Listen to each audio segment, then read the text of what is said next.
My name is Daphne, and today, well, there isn't a specific topic for today. There are some tomatoes that need to be harvested, there's some peppers, some greens. Specifically, the collard greens, mustard greens, and turnip greens have exploded. They needed to be harvested last week.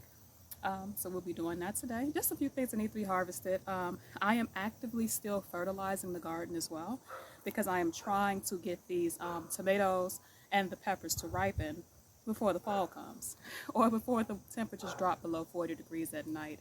Right now we're at least in the low 50s. Yeah, so I have a couple of weeks. So I'm trying to get as many of these tomatoes and peppers to ripen. So my experiment this year is to continue to fertilize with the compost tea and the comfrey tea in hopes that we can get some things fertilized, get some things mature before the cold weather comes in. So there are quite a few things to do today. I have cut down an entire row of just dead tomatoes, and so the beds are somewhat empty outside of just a bunch of random overgrowth, which I'll deal with at a later point, but this is actually my favorite season. I thought I would have more productivity in terms of like the cabbage and the collards that were planted out here, but I planted them out too late, which wasn't necessarily my fault. The weather was weird. So you don't want to plant out starts when it is super, super hot outside, but then the weather just did a complete 180 and just like got a little cold. So everything is kind of stunted. So we won't have cabbage this year. We'll have it probably early spring, and that's okay if they survive the winter. So there won't be a lot of harvest going forward, probably not even with the carrots and stuff. The seeds are just kind of planted out too late, but this is still my favorite season, just because the weather is beautiful.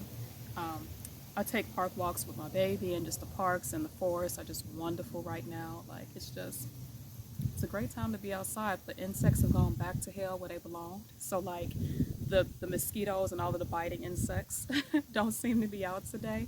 The bees have gotten a little crazy, but outside of that, it's gorgeous out here. And we still have flowers, so I can walk out here and enjoy the beauty of like the pinks and the reds, which I have to grow more of next year. So it's just quite beautiful, you know. And we still have basil. This is actually cinnamon basil, which I've taken the heads off of, or the seeds off of, but it smells delicious. And when dried, it makes a wonderful tea. So I'll be enjoying a bunch of this basil throughout the winter. And I have been bottling up a lot of the teas as well for winter teas and tinctures and stuff. But if you are interested in just seeing a beautiful garden, as it is in mid-September, then stay tuned and we'll walk through it together. You say hi. You say hi. Say I'm after some catnip. Say I'm after some catnip. Say I want some catnip. Yeah, I do. That's what I want.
Look at these.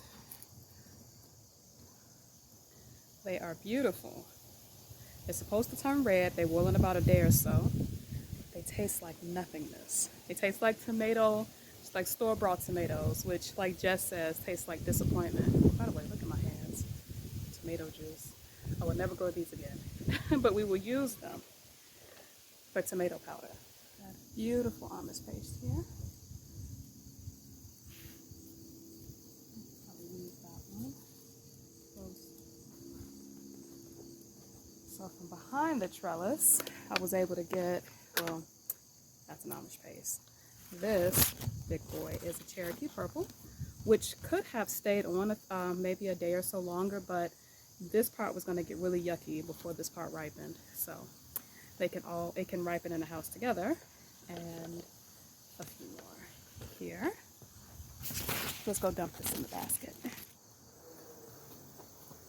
The other problem I'm having in this garden, well, not the other problem.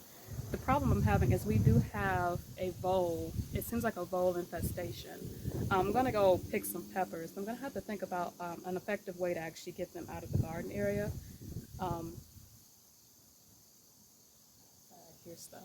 What I actually mistook to just be like dry earth. I'm actually seeing, what I'm thinking is actually tunnels because we have dry clay soil that's not covered. We have tunnels. There are tunnels underneath the garden beds. There are gaps in between the garden beds where they're probably coming out of. I have a bait station on the other side of the garden area. And I need to probably put one here and just put them all throughout the garden space. The only problem is that when you're poisoning voles, you're also poisoning whatever may eat them. And then also, you know, you don't know where they're going to die. They might end up dying underneath the garden beds or wherever their tunnels are, but I don't know. I'm going to have to research how to get rid of voles. They're not moles. I mean, the holes aren't that big, but there are definitely a lot of voles around, and they need to go. Then over here we have our garden bed, which definitely needs to be harvested, a lot of the leaves. We have our leeks here too. I don't quite know when to take these. Here's some starts of some collard greens that I planted here. And then the mustard's definitely, mustard greens here, turnip greens here, which need to be harvested. And then our beautiful collard greens, look at this. The white stuff on them is diatomaceous earth. And I've also been spraying them down with BT as well, just to make sure that any caterpillars in here are not consuming the leaves. And it seems to be working so far. I haven't seen any new holes. So that's good. But these leeks over here are impressive. Do you see the amount of growth? Especially that one. That one's huge. All right, it's a little windy out here, but we're going to go pick some peppers. So far from the porch, we have 2 poblano peppers from a plant that my friend gave me. Aren't they gorgeous? And the plant is just huge. It has a lot of peppers on it. And then we have a Marconi red, which I'm only growing on the porch because they seem to ripen faster in buckets. Look how beautiful that color is. And they are delicious. So, the porch. And then we have tons of Thai peppers and cayenne peppers, all of which are going to go in a dehydrator. So, beautiful little bucket of color here. So, if I can find those snippers, let's pick some peppers.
Thank you guys so much for watching the video today and for walking around this beautiful garden in mid-September. As mentioned, we have quite a few things that we have collected. There's still a lot more work to be done in this garden space, so before I take the produce and stuff in the house, I will be trying to complete the fertilizing and laying down some grass as mulch. So we'll be doing that and probably just a little weeding as well. But in any case, thank you so much for watching and you have a great day.